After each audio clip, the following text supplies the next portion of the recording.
Kalau memang pengalaman sebagai buzzer yang menyebabkan dia jadi staf sus, emangnya mau diminta menyerang siapa?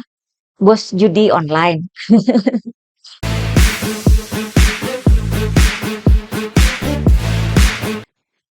Hai teman-teman, jumpa lagi dengan saya, Nina Nur.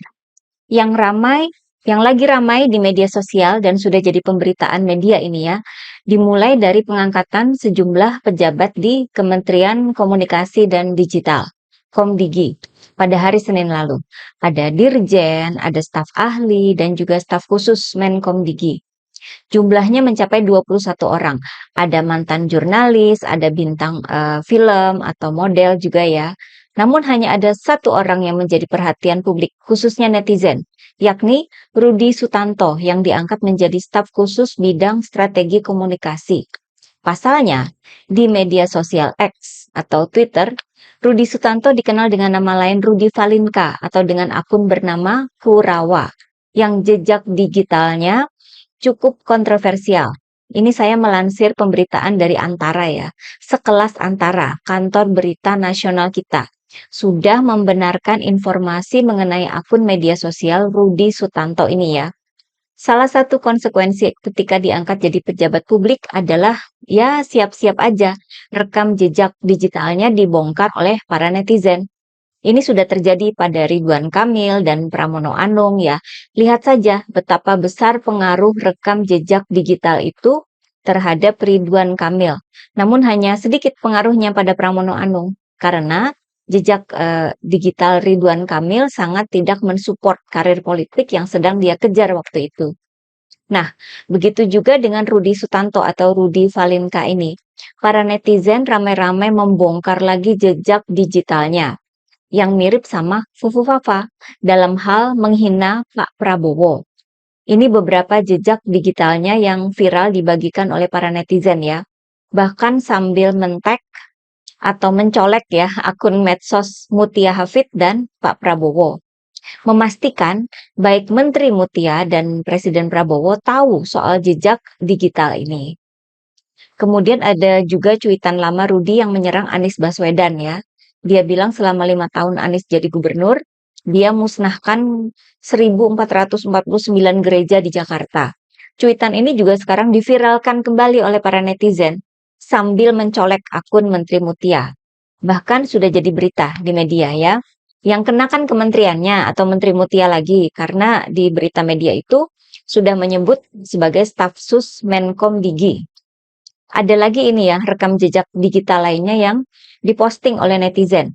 Ini ada dua hal ya, berita tahun 2017 tentang akun Kurawa meminta maaf karena menyebar hoax terkait istri Wakil Presiden Yusuf Kala, dan satunya lagi tentang tuduhan akun Kurawa terhadap media kumparan Kompas dan Detik.com soal melacurkan media demi uang liburan ke Eropa selama sebulan penuh. Tuduhan ini kemudian dibantah oleh pihak media tersebut. Ini semua yang lewat di timeline saya ya. Bisa jadi ada lebih dari itu yang saya nggak tahu. Namanya juga jejak digital ya, pasti banyak ya. Pengungkapan oleh netizen ini sudah tidak bisa dibendung. Namun yang jadi pertanyaan penting adalah ketika Menteri Mutia mengaku tidak mengetahui perihal jejak digital ini. Loh, gimana ini? Nama kementeriannya kan komunikasi dan digital. Masa nggak mengecek rekam jejak di media sosial ketika mengangkat para pejabatnya?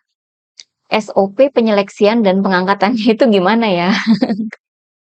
Saya nggak tahu ya Rudi Sutanto ya yang saya kenal Rudi Sutanto gitu. Jadi saya tidak mau berspekulasi mengenai siapa Rudi Sutanto. Yang CV yang kami terima, beliau memang juga adalah strategi komunikasi dan jadi juga mewarnai di kementerian ini karena secara kementerian ini kan juga nggak cuma digital tapi juga bidang komunikasi.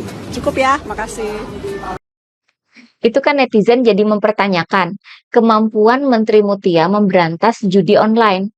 Gimana mau mengejar bandar judi online kalau rekam jejak digital bawahannya saja dia nggak tahu? Ada cukup banyak netizen yang mengkritisi ya pernyataan Menteri Mutia ini. Ada yang menyebut itu merupakan bukti bahwa Menteri Komdigi nggak melek digital. Jadi yang salah di depan publik bukan siapa yang diangkat, melainkan yang mengangkat ya, yakni Menteri Mutia, memberi kesan dan citra buruk terhadap Menteri Mutia sendiri. Padahal kan sudah berpengalaman lama di bidang serupa loh di DPR RI. Saya yang awalnya cukup mendukung ya beliau ini jadi Menkom Digi menggantikan Budi Ari. Sekarang saya kaget juga. Kok hal simpel kayak rekam jejak digital aja sampai nggak tahu. Padahal Menteri Mutia juga punya akun loh di media sosial X atau Twitter. Walaupun katanya nggak terlalu aktif. Tapi kan ini sangat relevan dengan kementeriannya. Kemudian apakah tidak dicek ya atau recheck itu rekam jejaknya? Masa disodorin CV hanya dibaca saja? Biasanya kalau rekrutmen di perusahaan itu kan dikasih CV, kemudian dicek isi CV-nya benar apa enggak. Dan pengecekan latar belakang lainnya, background check ya namanya. Apakah di kementerian tidak ada prosedur seperti itu? Padahal kan ternyata pernah punya masalah dengan Pak Prabowo. Lalu ada pula masalah dengan beberapa media. Gimana itu dia nanti menunaikan tugasnya sebagai pejabat publik kalau baru dilantik saja sudah menimbulkan banyak kritik dan jadi polemik. Bahkan sudah dibongkar oleh media Tempo ya soal latar belakang pendidikannya. Tempo sudah menerima CV Rudi Sutanto ini. Dia punya gelar sarjana ekonomi jurusan akuntansi. Sementara untuk S2-nya itu baru masuk pada bulan September 2024 di program studi Magister Ilmu Komunikasi.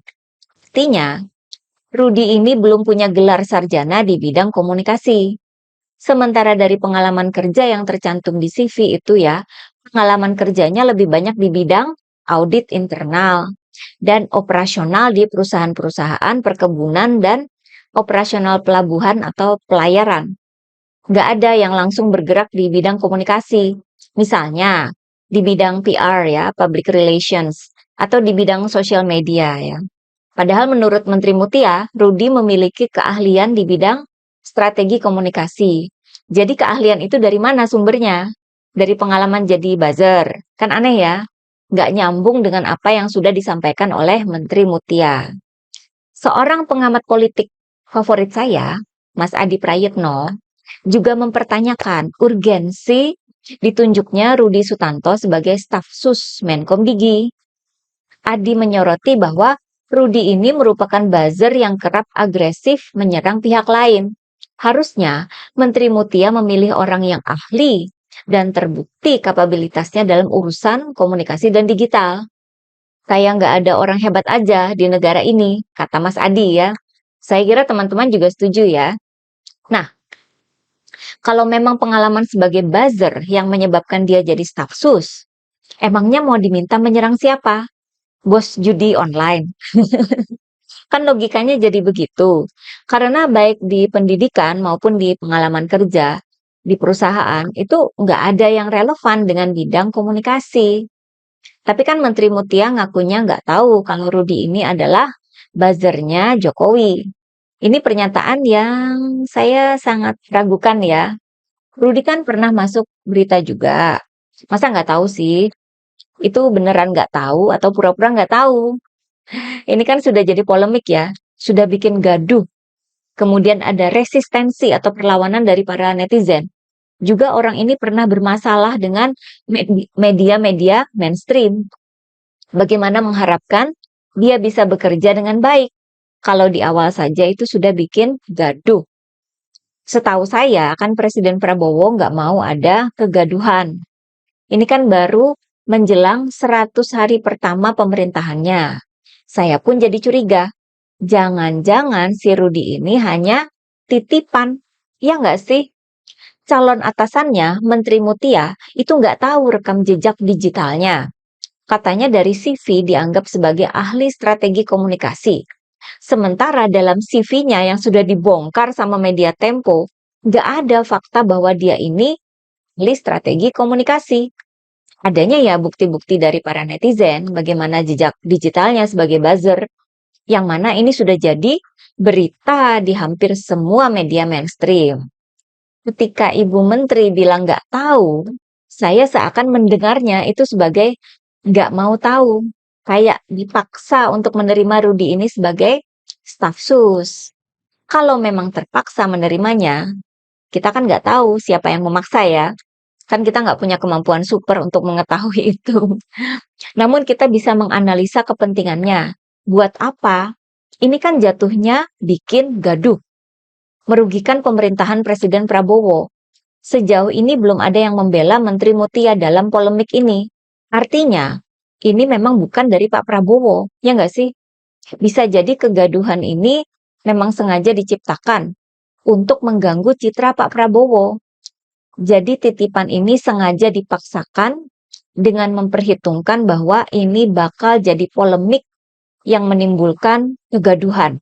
Dan ujung-ujungnya akan merusak citra kabinet dan presiden. Bisa jadi seperti ini skenarionya ya. Oleh siapa? Siapa aja yang diuntungkan dengan jeleknya citra Pak Prabowo?